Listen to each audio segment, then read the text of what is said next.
গৌরব বলে চৌকিদারের চাকরি হচ্ছে আমার গোডা হাইতের চৌকিদারের চাকরির বেতন কত 9,000 টাকা।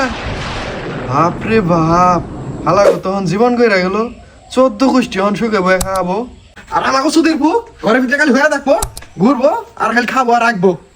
গৌরব বলে চাকরি পাইলো, ভাবে নামও চল গেলো আর আমি সুদির পু ঘুম থেকে করতেছ না। আচ্ছা ভাই, এই চৌকিদারের চাকরি এটা সরকারি না বেসরকারি গো? ও সরকারি, আমি না শুনছিলাম এটা বেসরকারি চাকরি। ও আচ্ছা, এটা সরকারি না। আচ্ছা কয় বছরের চাকরি গো? 40 বছরের চাকরি? হ্যাঁ, বাইতে দিকে ভাগ,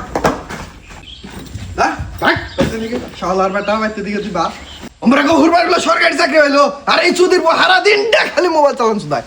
চুদির পু তুই খারো আজকে, তোরে আমি চুদির পু তুই খারো খালি আজকে। বুঝানে মাইরেন না এই সর তুই শালি, মারবো না ভাই, থাকবো সরকারি নাম শুধু হারে না। আর আপনি মারুন কেন কি বয়স হয়েছে সরকারি চাকরি করার? এই শালি, তুই আজকে আমার কথা নাকি জব দিবা নি? আহাস তুই তোর বলানে বাইতে দিকে বাইর, বল তোর গলা কাট মাসকে আমি। অন ঘুষ টুস দেয় নিল, চাকরি দেয় না, মানুষ ধরে নিল, সবাই জায়গা জমিন কিছুই বেছে নাই, চাকরিটা পাইলো কি ভাই? সারাটা জীবন তোরই বলা নাই ঘুরলো আর এখন তোরই বলারে বুঝাইবা না। হ্যাঁ, ও চৌকিদারের চাকরি নিয়ে গেছে গা, অহন তোর বলাই খাবো নি, অহন তোর বলাই ওর বাতে পাবো নি, দাদা খাবো নি। কুদ্দুস ভাই, আমার পোলার তো সরকারি চাকরি হয়ে গেল গা।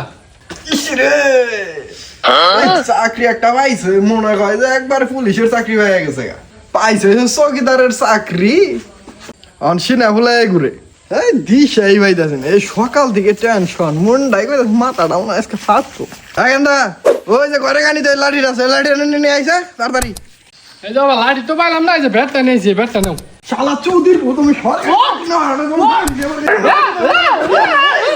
শালা বাত সামনে নেবো থাকি, গলা দেখে বাতই নামে না। এই কেন্দ্র মা, এই যে বাতি নেই দেখা মনে